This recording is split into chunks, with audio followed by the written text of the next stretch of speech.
Bismillahirrahmanirrahim. Assalamualaikum warahmatullahi wabarakatuh. Alhamdulillah, salatu salam ala rasulillah wa ala alihi wa sahbihi wa man wala wa la hawla wa la quwata illa billah. Rabbi syrah li sadri wa yassir li amri wa hlul uqdatan min lisani yafqahu qawli.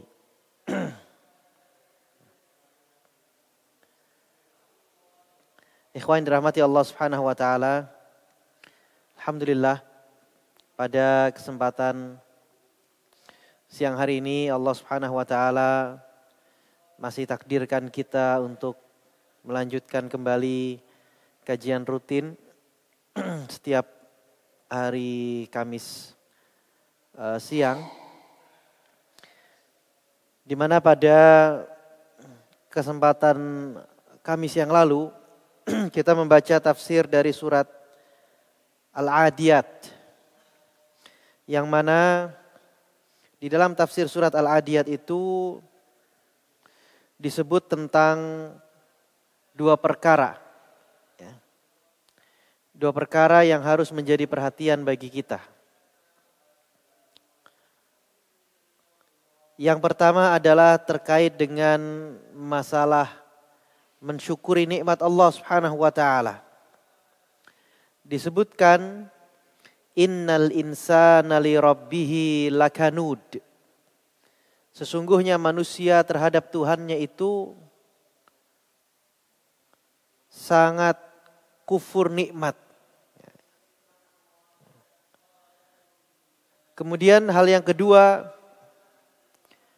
Allah Subhanahu wa taala sebutkan wa innahu li hubbil khairi lasyadid. Sesungguhnya manusia itu sangat cinta kepada harta dunia. Maka di sini ada dua hal yang menjadi titik perhatian kita. Artinya Allah Subhanahu wa taala singgung tentang bahayanya cinta kepada harta secara berlebihan dan kufur kepada nikmat yang Allah Subhanahu wa taala berikan.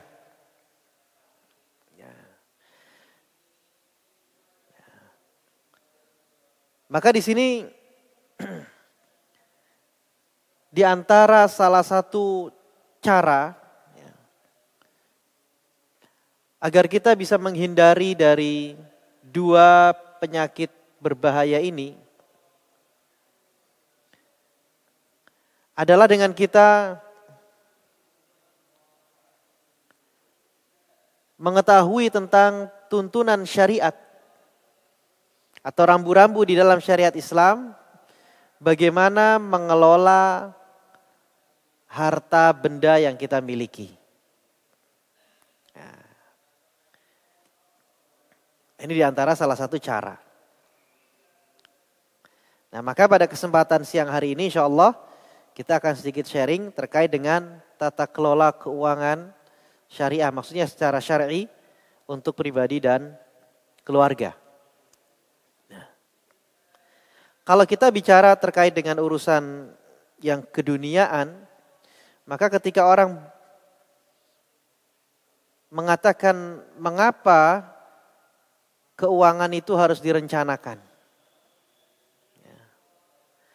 Keuangan harus direncanakan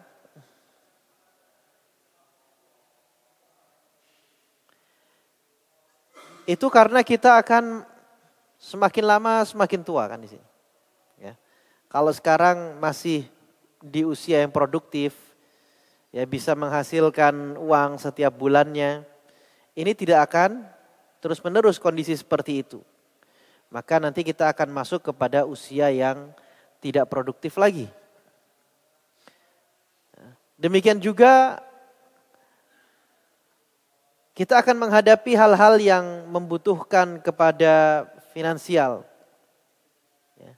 Pernikahan membutuhkan finansial. Pendidikan membutuhkan finansial. Pendidikan anak ya. Mau beli rumah, mau beribadah dalam artian ingin umroh, ingin haji misalkan. Masa pensiun dan seterusnya. kemudian kondisi-kondisi yang kritis, sakit, ya, atau hidup terlalu tua. Jadi manusia itu kan pengennya hidupnya lama gitu ya. Tapi tidak sadar bahwa kalau hidup terlalu tua itu justru menyulitkan. Menyulitkan dia dan menyulitkan orang lain ya kan. Karena orang tuh makin lama makin lemah. Kalau dia sudah misalkan masuk usia 90 tahun masih hidup, itu udah sulit, sakit-sakitan ya. Ternyata hidup terus sampai usia 100 tahun. Nah, itu diantara resiko kehidupan gitu ya. Nah, kepentingan dari merencanakan keuangan kalau kita lihat dari sudut pandang duniawi adalah untuk mempersiapkan hal-hal itu. Betapa banyak orang itu kemudian stres karena tidak siap menghadapi resiko-resiko finansial. Ya, orang menjadi stres. Gak punya uang, stres. Ya. Udah waktunya menikah, gak nikah-nikah karena gak ada duitnya. Ya, jadi stres. Ya. Udah ada duitnya, pasangannya belum ada.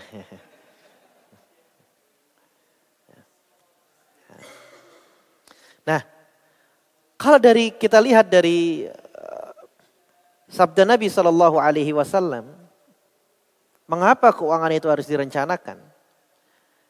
Karena Nabi SAW bersabda, La tazula qadama abdin yawmal qiyamati hatta yus'ala an umrihi fima afnah wa an ilmihi fima fa'ala fih wa an malihi min aina iktasabah wa fima anfaqah wa an jismihi fima ablah.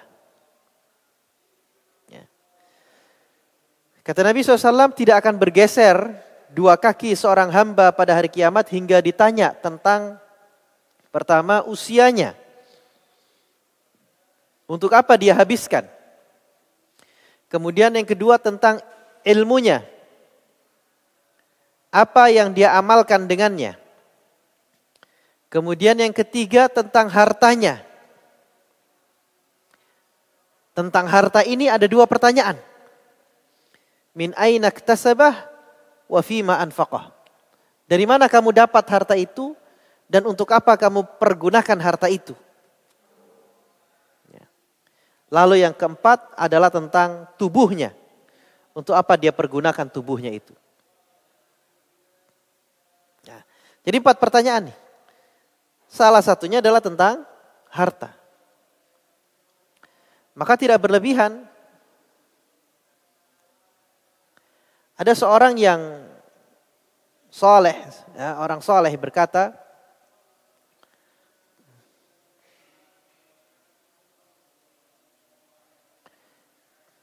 bahwa harta, kalau banyak, kita memiliki banyak harta,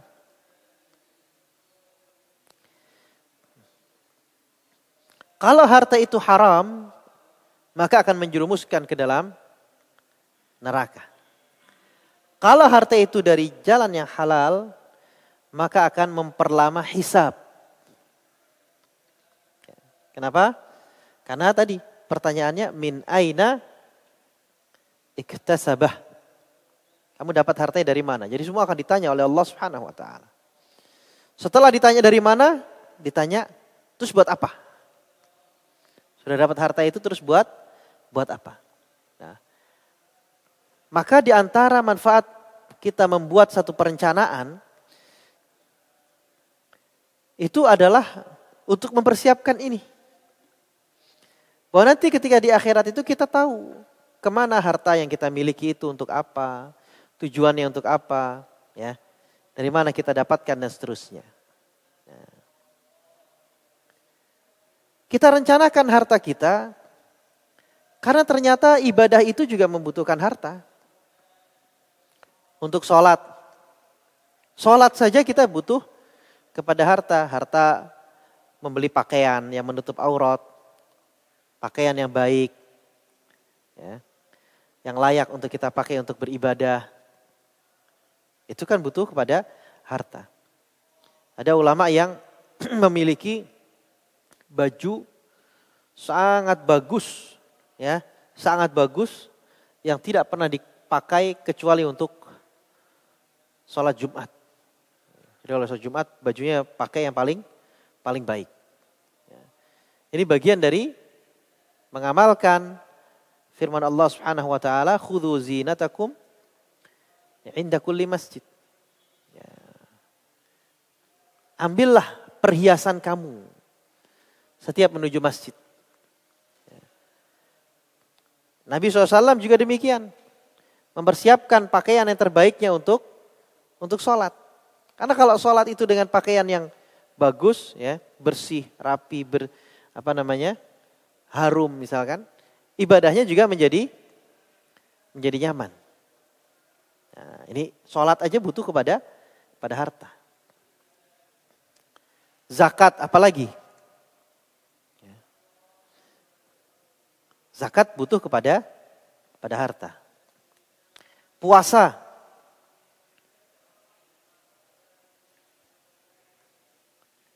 Di dalam ibadah puasa itu anjuran untuk menggunakan harta itu banyak. Di antaranya Nabi SAW itu mengajarkan atau memotivasi agar kita berbagi kepada orang-orang yang berpuasa untuk mereka berbuka. Barang siapa yang memberi makan orang yang berbuka puasa itu, dia akan dapat pahalanya. Itu kan motivasi dari Nabi untuk kita bersedekah secara khusus di saat bulan Ramadan. Bahkan Nabi SAW menjadi orang yang paling dermawan. Orang yang sangat dermawan. Beliau itu orang sangat dermawan. Ketika masuk bulan Ramadan, beliau sangat dermawan. Sehingga dikatakan karihil mursalah. Seperti angin kedermawanannya itu. Artinya apa? Kalau angin berhembus kayak begini kan gak milih-milih orang gitu. Siapapun akan kena anginnya. Kan gak mungkin angin pas mau ke Ustadz Rio belok. Gak kena ya. Kan gak kayak gitu kan. Semua kena gitu kan. Nah ini rihil mursalah. Nah Nabi SAW itu seperti itu gitu. Haji juga demikian. Butuh harta untuk mencukupi perjalanan ke tanah suci. Ibadah lain, wakaf, umroh, sedekah, ya, pendidikan itu juga termasuk dari bagian ibadah. Pernah gak kita terfikir kalau punya target sebelum meninggal saya harus punya wakaf sekian, ya, apa wakaf tanah atau wakaf uang atau wakaf apapun, pokoknya berwakaf. Karena wakaf itu adalah sodaqotun jariyah. Sedekah yang terus mengalir manfaatnya, pahalanya. Dan itu adalah tabungan terbesar seorang muslim itu di wakaf sebenarnya. Ya. Maka praktek Nabi SAW dalam berwakaf itu luar biasa. Wakafnya Nabi itu sangat banyak. Sangat banyak. Para sahabat direkam dalam sejarah, seluruh sahabat yang memiliki harta itu hampir semuanya mereka berwakaf. Bahkan tidak direkam adanya sahabat yang tidak berwakaf. Bahkan Ali bin Abi Thalib yang dikenal sebagai seorang sahabat yang bukan dari kalangan orang kaya, bahkan cenderung kurang dalam kehidupan sehari-harinya, beliau juga berwakaf. Ketika perang menang melawan orang-orang kafir, dapat harta ghanimah, maka sebagian ghanimahnya itu oleh Ali langsung ini wakaf untuk kaum muslimin. Ya, wakaf. Jadi para sahabat seperti itu prakteknya. Nah, pernahkah kita berpikir untuk ke sana? Gitu. Saat gimana mau berwakaf, uang aja, gaji aja pas-pasan. Gitu. Nah, itulah pentingnya untuk kita kelola. Itulah pentingnya untuk kita kelola. Karena yang paling penting itu adalah bukan pada seberapa besar nominal yang akan kita dapatkan, tapi adalah seberapa berkah harta yang ada dalam diri kita. Kalau berkah itu akan menjadi bertumbuh itu harta. Tapi kalau memang sudah tidak berkah, maka ya akan sulit. Ya. Nah, ada harapan-harapan duniawi ini yang tadi kita sebutkan. Maka di sini ikhwan dirahmati Allah Subhanahu wa taala, sebelum kita mulai bagaimana merencanakannya, penting bagi kita untuk mengetahui yang pertama adalah prinsip mendapatkan harta di dalam syariat Islam. Yang pertama adalah halal. Harta yang kita dapatkan itu harus dari jalan yang halal. Nabi SAW bersabda, la ya'tiyanna 'alan nasi zamanun la yubalil mar'u bima akhadhal mala amin halalin am min haramin. Akan datang suatu masa pada umat manusia seseorang tidak lagi memperdulikan dari mana dia mendapatkan harta, apakah dari jalan halal atau yang haram. Nah, ini menjadi peringatan bahwa jangan sampai kita masuk ke dalam golongan yang seperti ini gitu. Maka perhatikan harta yang akan masuk ke dalam kantong kita itu. Ini halal ataukah tidak ini. Hal-hal yang tidak halal maka harus kita hindari. Jadi kita ambil yang halal. Ini prinsip yang pertama. Yang harus kita tanamkan dalam diri kita. Karena sekali lagi yang menjadi tolok ukur kesuksesan itu adalah bukan pada pencapaian nominalnya. Tapi bagaimana kita berusaha mencari keberkahannya itu. Dia menjadi tolak ukur kesuksesan. Ada orang sukses tapi tidak peduli dengan halal dan haram, maka itu tidak masuk dalam kategori yang ingin kita tiru, gitu ya. Yang kita tiru adalah orang-orang yang perhatian terhadap masalah hal-hal yang halal dan haram. Kemudian yang kedua adalah harta itu bersifat thayyib, baik. Nabi SAW bersabda, innallaha thayyibun la yaqbalu illa thayyiba.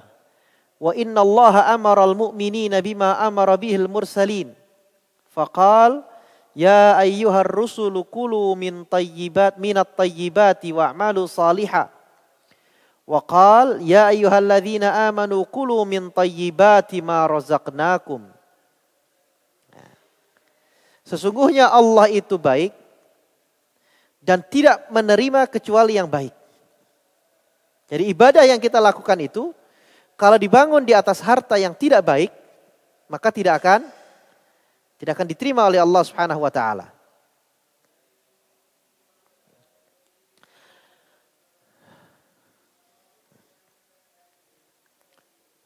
Allah Subhanahu wa taala berfirman, wahai orang-orang, wahai para rasul, makanlah dari yang baik-baik, wa'malu salihah, dan beramal solehlah. Allah Subhanahu wa taala berfirman, wahai orang-orang yang beriman, makanlah dari yang baik-baik yang kami rizkikan kepadamu. Nah, ini pentingnya nih untuk kita perhatikan apakah harta kita itu adalah harta yang thayyib. Kemudian Nabi SAW menceritakan tentang adanya seorang yang melakukan perjalanan. Yutilus safar. Ash'asa aghbara yamuddu yadayhi ila as-sama'i ya Rabbi ya Rabb wa mat'amuhu haram wa mashrabuhu haram wa ghudhiya bil haram fa anna yustajabu lahu. Seorang yang melakukan perjalanan kemudian dia rambutnya berantakan, badannya penuh dengan debu sambil dia mengangkat kedua tangannya berdoa kepada Allah, ya Rabbi ya Rabb. Tapi kata Nabi, kondisi ini adalah kondisi menggambarkan seseorang yang mustajab doanya. Pertama kondisi safar yang berat. Kondisi safar yang berat itu dikabulkan doa. Maka kalau antum melakukan perjalanan, safar jauh, itu berdoalah yang baik-baik tuh. Doa tuh sambil perjalanan itu. Karena itu adalah waktu yang mustajab. Lihat nih kondisi yang pertama, safar yang jauh. Kondisi yang kedua Orang ini mengangkat kedua tangannya. Berdoa gini. Ini juga adab di dalam berdoa. Adab dalam berdoa adalah mengangkat kedua tangan ke atas langit. Dia memenuhi adabnya. Kemudian yang ketiga, dia mengatakan ya Rabbi ya Rabbi. Artinya dia mengagungkan Allah Subhanahu wa taala. Nah, kita lihat nih, 3 kondisi. Dia lagi safar, dia memenuhi adab di dalam berdoa, dia mengagungkan Allah Subhanahu wa taala dalam doanya. Seharusnya doa orang ini menembus langit. Dikabulkan. Tapi kata Nabi SAW, wa mat'amuhu haramun wa mashrabuhu haram wa ghudhiya bil haram. Makanannya haram, minumannya haram, daging yang dalam tubuhnya itu tumbuh dari hal-hal yang haram. Fa anna yustajabulah. Maka bagaimana mungkin Allah akan kabulkan doa orang itu? Ya. Jadi dia tidak perhatikan tuh harta yang masuk itu. Halal atau haramnya gak dia perhatikan. Bukan hal-hal yang thayyib yang dia makan itu. Maka itu akan menghalangi apa? Doa. Gak dikabulkan oleh Allah Subhanahu wa taala. Maka kalau kita ada di antara kita misalkan sudah sering berdoa tidak dikabulkan oleh Allah Subhanahu wa taala dalam waktu yang lama, di antara hal yang harus kita introspeksi adalah apakah ada perkara-perkara yang haram yang kita konsumsi. Jangan-jangan ada. Sehingga menjadi penghalang di dalam dikabulkannya doa. Nah, ini prinsip sekali. Ya, ini menjadi satu hal yang prinsip. Agar ketika kita memakan sesuatu itu kita pastikan dulu ini halal dan ini baik. Abu Bakar As-Siddiq itu pernah suatu ketika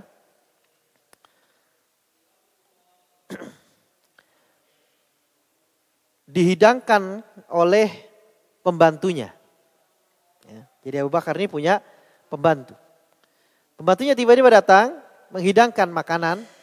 Kemudian oleh Abu Bakar As-Siddiq, ini pembantunya bawa makanan. Lalu oleh Abu Bakar As-Siddiq makanan itu dimakan, ya, dimakan. Setelah makan, pembantunya ini nanya kepada Abu Bakar, wahai Abu Bakar, mengapa engkau tidak bertanya dari mana makanan itu saya hidangkan? Ya. Lalu Abu Bakar nanya setelah pembantunya ini malah nanya duluan. Abu Bakar kemudian bertanya, oh iya, dari mana nih makanan tadi? Kamu hidangkan makanan dari mana? Kata orang ini, kata pembantu ini, kuntu takahantu fil jahiliyah wala uhsinul kihanata. Aku dulu di zaman jahiliyah masih belum masuk Islam itu dukun. Ya, dukun. Jadi tapi padahal aku tuh gak ngerti perdukunan. Jadi dukun palsu gitu ya. Pura-pura jadi dukun. Ya sakti. Kayak yang kemarin viral itu kan. Dukun gitu kan. Padahal tipu-tipu semua itu kan. Ya kayak gitu. Nah. Tapi dalam hal seperti itu. Ada aja pasien yang kebetulan sembuh gitu. Kebetulan sembuh. Jadi pasien datang gitu. Diobati. Dia juga gak ngerti. Ngasal aja. Oh, bacanya juga ngasal-ngasal. Kemudian besoknya sembuh. Gitu kan. Nah ada aja yang sembuh tuh. Itu dulu waktu jahiliyah. Nah tadi di pasar, aku ketemu dengan mantan pasienku dulu itu. Nah terus dia ngasih makanan ini sebagai rasa terima kasihnya. Ya itu yang Anda makan itu. Maka Abu Bakar langsung masukkan jarinya ke mulut sampai memuntahkan semua isi perutnya. Kenapa? Karena beliau saking berhati-hatinya tentang masalah ini. Tentang masalah ya ayyuhalladzina amanu kulu min thayyibat ma razaqnakum. Beliau gak mau ada makanan yang haram masuk ke dalam perutnya. Atau yang syubhat misalnya. Masuk ke dalam perutnya. Beliau jaga itu. Nah, ini prinsip ini dalam kita mencari harta. Kemudian yang ketiga adalah fokuslah kepada keberkahan. Barokah dari harta itu sendiri. Lihat bagaimana Nabi SAW menggambarkan di dalam masalah jual beli. Al-bayyi'ani bil khiyari ma lam yatafarraqa aw qala hatta yatafarraqa fa in sadaqa wa bayyana burika lahuma fi bai'ihima wa in katama wa kadzaba muhiqat barakatu bai'ihima. Antara penjual dan pembeli memiliki hak pilih selama mereka belum berpisah. Jika mereka saling jujur dan terus terang, tidak menutup-nutupi, maka akan diberkahi jual belinya itu. Diberkahi itu, penjualnya jujur, penjualnya tidak menutup-nutupi barang dagangannya itu. Kalau ada kekurangan, ada cacat, gak ditutupi. Disebut apa adanya, kayak begini. Ini ada kekurangannya kayak begini. Ya. Terus laku dagangannya, uang yang dia dapatkan itu menjadi berkah. Nah, ini dimaksud dengan berkah. Burika lahuma fi bai'ihima. Jadi berkah, Allah berkahi. Pembelinya, kalau dia jujur, dia tidak menipu penjualnya. Ketika dia bayar, lalu dia dapat barang, barangnya itu menjadi barang yang berkah juga. Tapi kalau sebaliknya didapat dengan cara kecurangan, entah itu berbohong atau menutup-nutupi, maka kata Nabi, muhiqat barakatu bai'ihima. Dicabut keberkahan jual beli mereka itu. Penjualnya dapat uang, uangnya jadi gak berkah. Pembelinya dapat barang, barangnya jadi tidak berkah. Nah ini adalah prinsip. Ya. Maka betapa banyak kisah teman-teman itu nyata ya. Mereka menceritakan dulu ketika kerja di tempat riba, ya, bank. Uangnya banyak. Dari gaji dapat. Dari bonus kalau mencapai target, ya, itu dapat lagi banyak. Ya. Tapi kata mereka, entah kenapa kok kayak gak berkah itu harta itu. Jadi kayak merasa kekurangan terus. Ketika akhirnya mereka hijrah, memilih untuk resign, meninggalkan hal yang haram itu, dilihat ya tabungannya dari awal masuk, ketika awal masuk ke bank punya tabungan berapa, ketika keluar loh tabungannya juga tetap segitu. Gak bertumbuh. Karena memang hartanya bukan harta yang berkah. Yang didapatkan bekerja dari bank ribawi itu. Maka ini bahayanya hal yang tidak berkah itu. Ada saja nanti itu. Apakah tiba-tiba dapat penyakit, ya, gantian, sakit berat keluarganya, atau nanti dapat musibah apa dan seterusnya. Akhirnya harta yang tadi dia kumpulkan keluar lagi, terus seperti itu. Karena apa? Karena tidak berkah. Ya. Nah ini. Nah itu tadi adalah bagaimana kita mencari harta itu. Maka fokus kita saat mencari harta 3. Halal, thayyib, berkah. Bagaimana mengusahakan harta yang masuk itu adalah harta-harta yang halal, yang thayyib, yang berkah. Itu prinsip itu dalam mencari harta. Kemudian untuk menggunakan harta, syariat kita juga memberikan rambu-rambunya. Rambu-rambu yang pertama adalah bahwa kita penggunaan harta itu yang paling utama adalah untuk kepentingan akhirat. Jangan tertipu dengan kepentingan duniawi. Karena dunia ini hanya sementara aja. Kehidupan kita itu di akhirat gitu. Kalau di sini kita bisa hidup sampai 60 tahun, 70 tahun, itu tidak ada apa-apanya dengan kehidupan di akhirat. Satu harinya di akhirat itu seperti 1000 tahunnya di dunia. Gitu. Jadi satu harinya di akhirat saja itu masih kehidupan kita itu hanya 10%, bahkan kurang dari satu harinya gitu. Dari satu harinya di akhirat. Maka ini bukan tempat hidupnya kita ini. Ini hanya sementara aja. Sehingga kita harus jadikan bahwa harta yang kita miliki itu adalah sarana untuk menuju akhirat. Bagaimana ini bisa mendukung kita untuk mencapai kehidupan yang baik. Nah ini harus menjadi prinsip.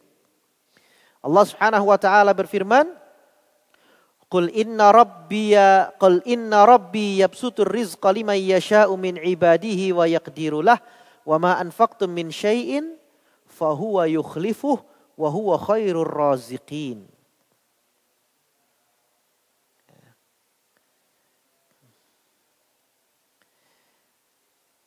Katakanlah, sesungguhnya Tuhanku melapangkan rizki kepada siapa yang dia kehendaki di antara hamba-hambanya dan menyempitkannya.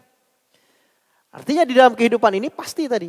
Ada yang hartanya banyak, ada yang hartanya sedikit. Jadi kesuksesannya itu adalah bukan pada nominal sekali lagi. Kesuksesannya itu bukan pada nominal, tapi adalah pada keberkahannya. Ya, bukan pada nominalnya. Karena kalau nominal itu adalah haknya Allah Subhanahu wa taala. Ada yang dikasih banyak, ada yang dikasih sedikit. Ya, itu haknya Allah Subhanahu wa taala. Tapi yang paling penting lihat berikutnya. Wa ma anfaqtum min syai'in fahuwa yukhlifuh. Suatu apapun yang kamu infakkan pasti dia akan menggantinya. Allah akan ganti. Dialah sebaik-baik pemberi rizki. Diganti ini apa maksudnya? Fahuwa yukhlifuhu alaikum fid dunya bil badali wa fil akhirati bil jazai wa thawab. Jadi dimaksud dengan ganti di sini adalah dua. Pertama,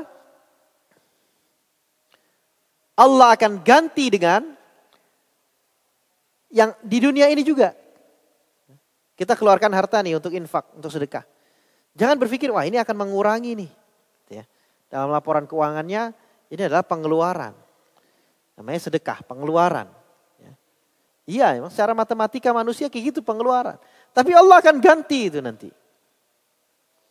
Akan memperlancar rizki yang lain itu. Kemudian yang kedua, di akhirat balasannya lebih besar lagi. Ya. Ada pahala ya dan balasan yang baik. Nah, jadi ini terkait dengan bagaimana kita menggunakan harta. Jadi fokuskan untuk ini. Nabi SAW merupakan satu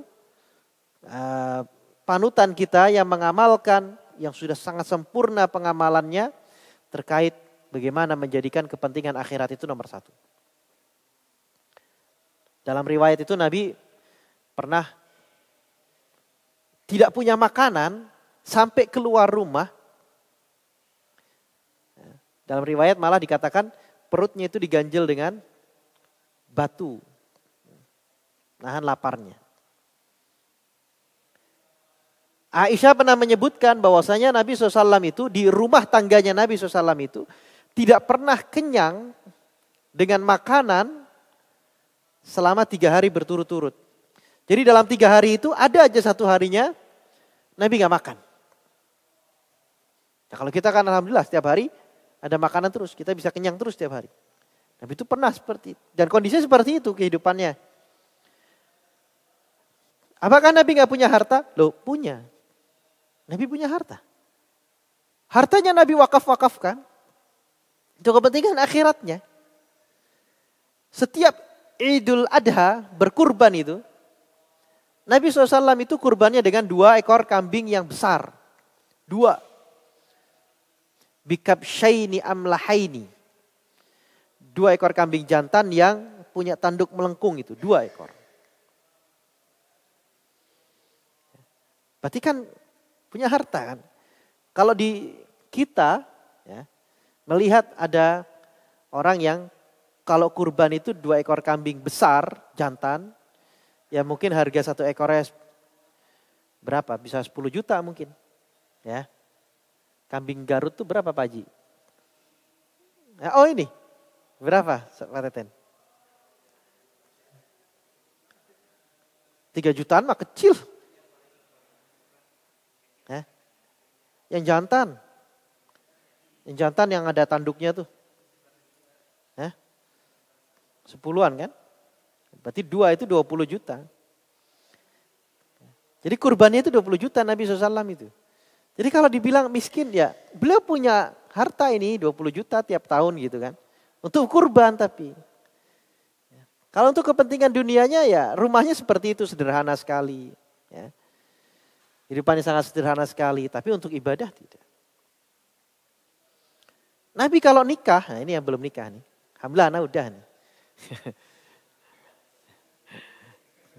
Nabi SAW menikah itu, mahar yang dikeluarkan, yang dibayarkan kepada istrinya itu adalah 12 uqiyah wa nash. 12,5 uqiyah. Yang setara dengan 500 dirham. 500 dirham. Jadi maharnya itu 500 dirham. 10 dirham itu sama dengan 1 dinar. Artinya 500 dirham pada saat zaman itu sama dengan 50 dinar. Nah sekarang kita hitung. 1 dinar itu harganya kurang lebih 4.300.000. Itu 50. Berarti 200 jutaan. Mahar. Ini mahar. Artinya mahar itu yang diterima oleh istrinya. Dikasih itu 200 jutaan. Itu maharnya Nabi SAW itu kepada para istrinya. Dan Nabi menikahnya kan gak cuma sekali. Dan semua dikasih segitu tuh. Kecuali satu istri Nabi SAW yang maharnya itu adalah dibebaskan dari perbudakan. Karena dia sebelumnya budak, kemudian dimerdekakan oleh Nabi dan dinikahi. Dijadikan itu sebagai maharnya. Tapi yang lainnya adalah seperti itu. Artinya Nabi itu punya harta. Cuman penggunaannya adalah ini, fokus yang pertamanya adalah untuk kepentingan akhirat. Kemudian yang kedua, prinsip adalah qanaah, zuhud, bersyukur. Berapapun harta yang kita miliki, kita syukuri. Kita qanaah, zuhud. Zuhud itu artinya kita apa? Tidak silau dengan apa yang dimiliki orang lain gitu. Kita punya nih, orang lain punya lebih banyak. Waduh, kok aneh kok dikit ya? Nah, itu gak silau itu. Itu zuhud artinya. Nah ini prinsip-prinsipnya. Nah terakhir tentang prinsip ini. Nabi SAW mengingatkan. Lau anna libni Adam wadiyan min zahabin ahabba ayyakuna lahu wadiyani. Wala yamla afahu illa turab wa yatubullahu ala man taba. Seandainya anak Adam manusia memiliki 1 lembah emas. Niscaya dia masih berambisi untuk memiliki 2 lembah. Dia punya 1 lembah emas nih. Punya 1 freeport ya, penambangan. Apakah dia akan cukup? Enggak. Dia pengen punya 2 tambang emas. Sudah punya 2, apakah dia akan merasa cukup? Enggak. Terus seperti itu. Dan satu-satunya yang bisa menghentikan hasratnya itu adalah tanah kuburan. Artinya kalau dia sudah mati dikubur, ya, udah. Mulutnya sudah tersumpal dengan tanah kuburan, berhenti dia hasratnya. Nah itulah manusia. Maka ini yang disebut, ini yang berkaitan tadi dengan surat Al-Adiyat yang kita baca. Wa innahu lihubbil khairi lasyadid. Nah ini menjadi satu pengingat bagi kita. Agar jangan kita menjadi orang-orang yang seperti ini, yang tujuannya adalah dunia, tidak. Bahwa akhirat menjadi tujuan kita. Ini ikhwan yang dirahmati Allah Subhanahu wa taala. Itu tadi terkait dengan masalah muqaddimah saja. Terkait bagaimana prinsip kita di dalam mencari harta dan menggunakan harta. Itu harus menjadi acuan utama nih. Acuan utama agar kita tadi tidak terjerumus ke dalam penyakit-penyakit yang menggerogoti hati kita. Nah, kemudian ikhwan yang dirahmati Allah Subhanahu wa taala. Ini kurang lebih gambaran terkait dengan income dan outcome atau income dan expense. Jadi ada pemasukan, ada pengeluaran.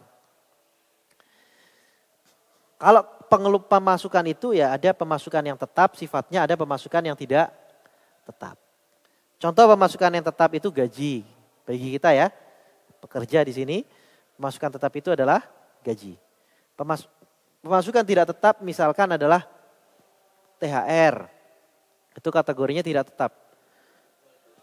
Ya, atau jualan yang di luar gaji yang kita terima, kita ada jualan, ya. Jualan pempek misalkan, ya. Jual buku, ya. Nah, itu masuk kategori yang tidak tetap. Nah, ini harus kita kalkulasi, ikhwah. Harus kita hitung nih. Berapa pemasukan kita dalam setahun itu, kita hitung. Kenapa harus kita hitung, Sat? Ya ini tadi, filosofinya di awal tadi kan. Membantu supaya kita tahu bahwasanya uang-uang itu nanti akan lari kemana nih. Gitu. Larinya kemana? Karena itu kan nanti di akhirat kita akan bertanggungjawabkan. Kita jadi punya jawaban setidaknya. Kita jadi tahu, oh ternyata uang Anda masuk ke sini. Oh buat ini, buat ini, buat ini, buat ini gitu. Ya. Kita hitung tuh. Pemasukan kita dalam setahun.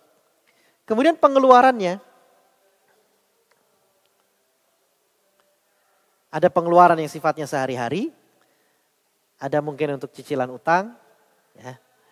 Ada mungkin untuk protection. Protection itu mungkin untuk bayar asuransi. Kalau kita kan udah dibayari ya. BPJS-nya udah dibayari oleh pesantren. Ada yang ditabung. Atau kita keluarkan untuk keperluan sosial. Keperluan ibadah dan yang lainnya. Nah, kita hitung nih. Cukup gak sih sebenarnya? Sebenarnya dengan gaji yang kita miliki itu bisa gak, contohnya nih, bisa gak kita berkurban tiap tahun? Kok rasanya berat banget ya kurban tiap tahun ya? Nanti menjelang kurban, panitia kurban mengumumkan set harganya 3 juta. Wih kok mahal ya gitu. Nah kita sebenarnya punya rencana gak gitu? Mampu nggak sih sebenarnya kita? Nah itu harus dihitung tuh. Apakah pengeluaran keseharian kita itu sebenarnya terlalu boros sehingga kita melupakan ibadah yang setahun sekali rutin ada itu, jadi nggak pernah gitu. Kan sayang banget gitu kan, jadi terlewat. Atau ibadah-ibadah yang lain. Nah, maka dengan menghitung dua ini, antara pemasukan dengan pengeluaran, nanti akan sampai kepada titik kita berada di posisi apa? Posisi terbaik itu ya surplus. Itu posisi terbaik artinya aman. Ya. Kalau secara matematika itu berarti ada sisa uang. Setiap bulan sudah pakai keseharian, sudah disisakan juga untuk keperluan ibadah yang sifatnya rutin itu. Ya. Kemudian masih ada sisa lagi. Nah ini surplus. Kondisi yang kedua dia equilibrium. Jadi setara. Punya pemasukan berapa, pengeluaran berapa, habis. Ya. Habis. Yang ketiga defisit, kurang. Loh ternyata pengeluarannya lebih banyak daripada pemasukannya. Nah itu juga perlu untuk dihitung. Jangan sampai kita tidak menghitung akhirnya menjadi gharim. Orang yang terlilit utang. Lama-lama jadi terlilit utang karena utang terus. Mau bayar utang akhirnya ngutang lagi, nutupi utangnya. Terus dia nutupi lagi utang lagi. Terus seperti itu jadi gharim. Ya, terjerat oleh utang. Nah ini juga teknik di antara marketingnya bank konvensional, bank ribawi jahatnya itu adalah seperti itu. Melilit orang dengan utang. Jadi sekali orang punya utang, dia nyicil. Kemudian misalkan dia pinjam 100 juta, dia cicil udah tersisa 20 juta. Nanti ditawarin lagi oleh bank, Pak mau gak Pak? Ngambil lagi biar ini langsung ketutup. Ya. Dia langsung ketutup. Dipinjemin lagi yang lebih besar. Terus seperti itu. Ya, dalam hidupnya dijerat oleh utang. Riba itu menjerat seperti itu. Nah, yang enggak riba juga bisa menjerat kalau kita ternyata tidak menghitung. Kebiasaannya utang akhirnya ya, defisit kita. Nah, ini bahaya. Nabi SAW itu selalu berdoa supaya dihindarkan dari lilitan utang. Ya.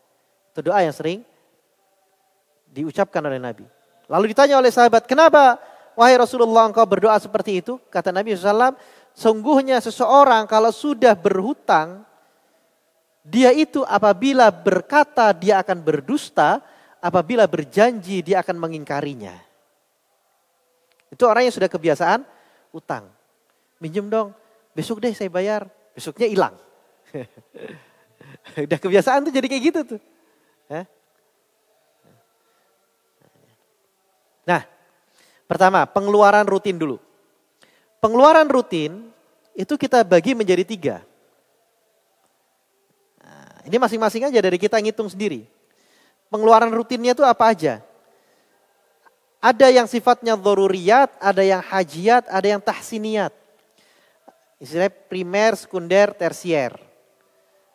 Primer yang memang harus untuk makan misalkan. Ya. Kalau udah berkeluarga misalkan untuk ngontrak rumah, bayar listriknya, bayar airnya. Ya. Ini yang primer nih, yang harus. Yang hajiyat sekunder. Udah punya anak misalkan beli popok bayi yang sekali pakai, itu masuknya ke sekunder. Ya. Kenapa? Karena kan gak harus. Bisa aja pakai popok kain yang dicuci gitu kan. Ya, tapi capek, ya makanya dihitung dulu. Kalau uangnya cukup nanti bisa masuk ke kategori yang hajiyah, kita pakai juga. Kemudian ada yang tahsiniyat aja sebenarnya. Motornya misalkan bagus, masih berfungsi, cukup. Kemudian pengen yang lebih baik. Ya. Ini masuknya ke tahsiniyat. Punya HP sebenarnya masih berfungsi, bagus dan seterusnya. Tapi pengen ganti yang lebih bagus lagi. Ini maksudnya ke tahsiniyah. Nah, maka ini perlu dihitung. Kalau ya yang disebut dengan gaya hidup itu, kalau kita memperbesarnya di tahsiniyat kita perbesar, itu namanya itu gaya hidup kita semakin berat. Ya. Nah ini kita hitung dulu. Pengeluaran kita dalam 1 tahun. Itu untuk apa aja? Kebutuhan primer itu, nah ini yang sifatnya dzarurah itu adalah yang pertama adalah untuk menjaga agama kita. Menjaga agama. Misalkan beli pakaian yang layak untuk ibadah. Istrinya dibelikan pakaian yang menutup aurat. Itu kan pakaian yang syar'i yang untuk perempuan itu harganya lumayan ya. Tapi itu masuk kategori yang primer itu. Ya, masuk kategori yang primer karena harus menutup aurat pakaian itu. Ya, menjaga nyawa misalkan makanan ya harus ada. Ya. Menjaga kehormatan misalkan punya rumah sehingga dia terlindungi, ya. Hartanya tidak disia-siakan, kemudian menjaga akal. Ya, dan ini kaitannya dengan kebutuhan yang dzaruriyah. Kemudian yang berikutnya terkait utang nih. Nah ini yang tadi yang Anda bacakan tadi. Nabi SAW berdoa, Allahumma inni a'udzubika minal ma'thami wal maghram. Faqala lahu qailun ma aktsara ma tasta'idzu minal maghram. Faqala innar rajula idza gharima ay istadana haddatha fakadzaba wa wa'ada fa akhlafa. Ya Allah, aku berlindung kepadamu dari dosa dan lilitan utang. Sahabat bertanya, wahai Rasulullah, mengapa engkau sering doa supaya meminta perlindungan dari lilitan utang itu? Kata Nabi, karena orang kalau sering berutang, dia kalau nanti berkata dia akan berdusta. Dia janji dia akan melanggarnya, dia akan mengingkarinya. Ini bahaya berutang sebenarnya. Jadi usahakan kita tuh nggak punya utang gitu, usahakan. Kalau tidak bisa dan harus ada utang, ya, kadang kan ada tuh yang mengajukan pinjaman pesantren ya kan. Tapi kan utang posnya nggak cuma dari situ. Jangan sampai pinjaman dari pesantren kecil sih memang. Tapi ternyata punya pinjaman-pinjaman yang lain kalau jumlah banyak. Nah ini juga bahaya juga, ini harus kita kendalikan nafsu kita untuk berutang itu. Nah, usahakan kita tidak memiliki utang. Usahakan. Kalaupun terpaksa, utang itu rumusnya yang sehat ya, itu tidak lebih dari 35% dari total income kita setahun. Jadi income kita setahun itu berapa tadi itu dihitung, yang tetap dan tidak tetap, kemudian 35% itu adalah maksimalnya. Jadi jangan sampai utang kita melebihi itu. Nanti jatuhnya defisit. Jatuhnya kita akan gali lubang, tutup lubang. Ya. Punya utang, pinjam utang lagi untuk bayar utang yang ini. Terus seperti itu. Nah ini bahayanya. Nah utang itu kemudian dibagi 35% itu. Ini penting nih. Ada utang yang sifatnya konsumtif, ada utang yang sifatnya produktif. Konsumtif itu maksimalnya di 15% dari total income kita. Itu yang konsumtif. Produktif itu boleh sampai 35, 20 sampai 35 itu boleh. Tapi sekali lagi kalau bisa tidak berhutang ya jangan berhutang. Ya. Produktif itu contohnya apa? Produktif itu pokoknya utang tapi nanti itu menghasilkan arus kas. Ya. Utang misalkan untuk beli laptop. Keperluannya apa beli laptop ini gitu kan. Ternyata dia seorang ya, pedagang online ya. Dengan laptop itu dia berbisnis, dia jualan di situ. Maka itu adalah utangnya untuk beli laptop itu masuknya kategori utang yang produktif. Ya, tapi kalau sama-sama beli laptop, tapi ini keperluannya untuk main game. Beli laptop untuk apa? Untuk main game, untuk nonton. Maka ini kategorinya adalah konsumtif. Ya, konsumtif. Sama-sama barangnya sama, utangnya sama, tapi manfaatnya berbeda. Ya. Nah, makanya kita perlu hitung betul tentang utang itu. Utang konsumtif tidak bernilai ekonomis dan tidak ada keuntungan. Utang produktif itu punya nilai ekonomis dan ada keuntungan atau income darinya. Ini utang. Nah, kemudian berikutnya, ini sedikit lagi, 5 slide lagi ya, adalah protection. Nah ini kita skip. Ini protection ini adalah terkait dengan bagaimana kita mengikut serta dalam kegiatan asuransi. Seperti BPJS.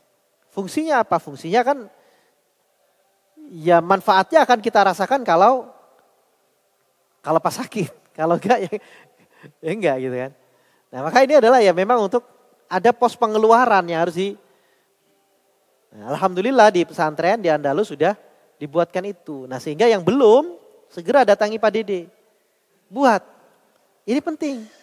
Jangan sampai nih udah sakit mau dioperasi baru bingung. Mana nih buat. Pak Dede juga bukan petugas BPJS nggak bisa dia.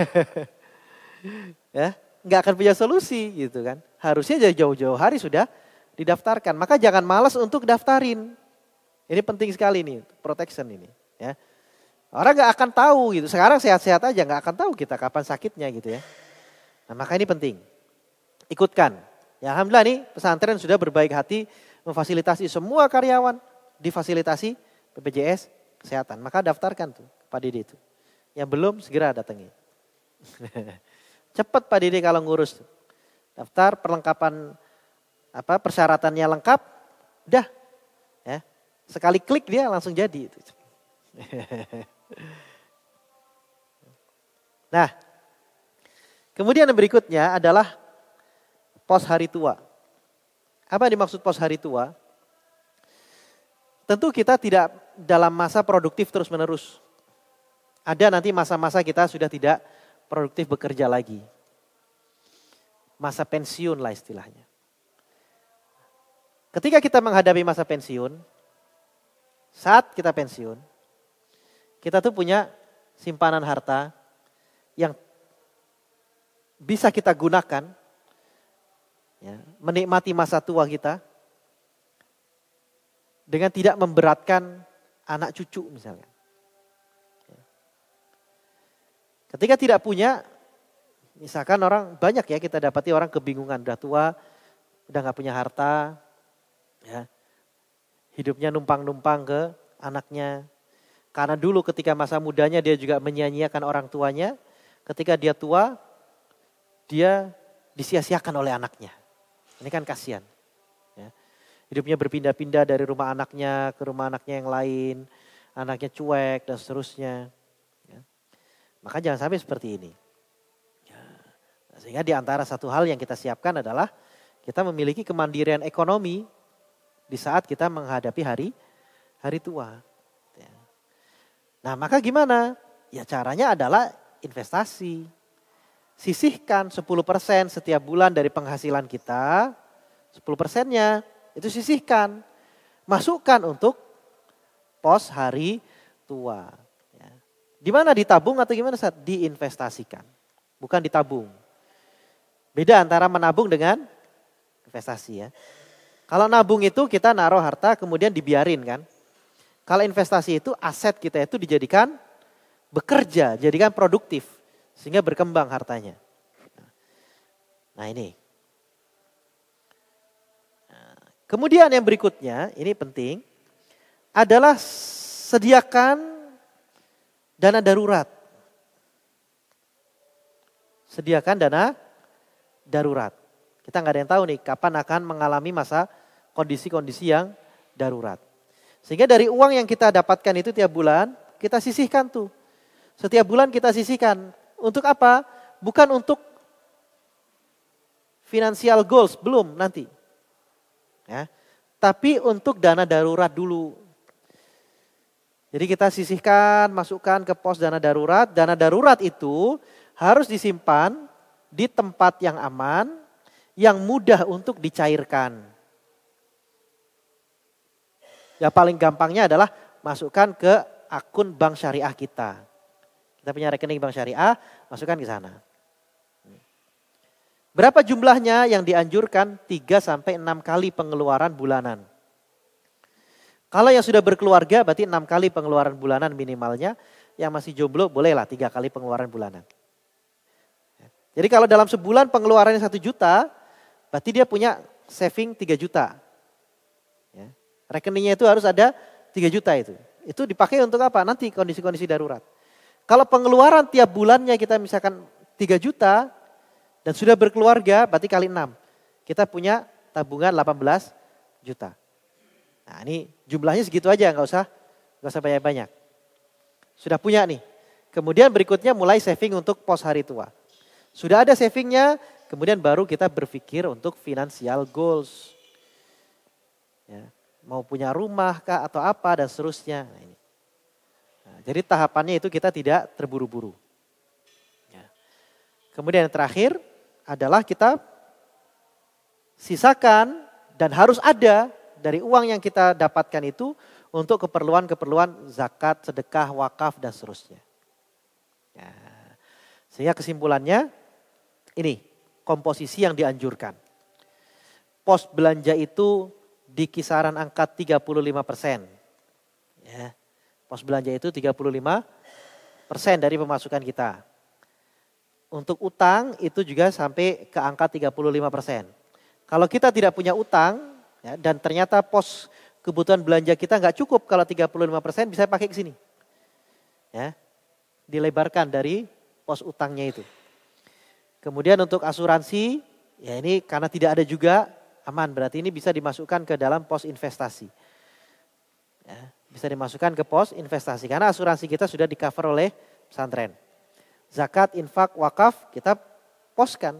Ya, setidaknya 10% itu dari uang kita. Ya, kira-kira 10% itu sampai enggak ya untuk beli 1 ekor kambing? Ya, kalau sampai ya buat itu. Kalau ternyata lebih daripada beli 1 ekor kambing ya udah. Berarti ada kurban tiap tahun juga ada infaknya atau wakafnya tiap tahun dia keluarkan. Ini yang dianjurkan. Inilah yang disebut dengan kita menata keuangan. Ini tentu saja ini adalah teori tahap awal. Ya, semoga ini menjadi satu hal masukan bagi kita untuk bisa lebih mengatur lagi keuangan kita. Ya. Ya. Ada 3 ya yang sudah pernah diskusi sama Ana ya, terkait dengan masalah menata keuangan ini. Ternyata dengan gaji yang diterima dari pesantren itu sebenarnya sangat cukup untuk diatur mencapai financial goals-nya. Ya, sangat cukup. Ya. Tinggal bagaimana kita mengaturnya dengan baik. Nah, Ini ikhwan dirahmati Allah Subhanahu wa taala yang dapat kita sampaikan pada kesempatan siang hari ini. Ini sudah menjelang asar ya. Santri-santri sudah mulai berdatangan. Nah, kira cukup. Nggak perlu pertanyaan ya. Mungkin ada yang mau ditanyakan tapi kayaknya waktunya nggak cukup. Jadi kita cukupkan. Insya Allah kalau nanti forum diskusi di pekan yang akan datang kita bisa buka. Kalau ada yang mau bertanya disimpan dulu pertanyaannya untuk kita diskusikan pada pekan yang akan datang. Kita cukupkan dengan doa kafaratul majlis. Subhanakallahumma bihamdika. Asyhadu an la ilaha illa anta. Astaghfiruka wa atubu ilaik. Assalamualaikum warahmatullahi wabarakatuh.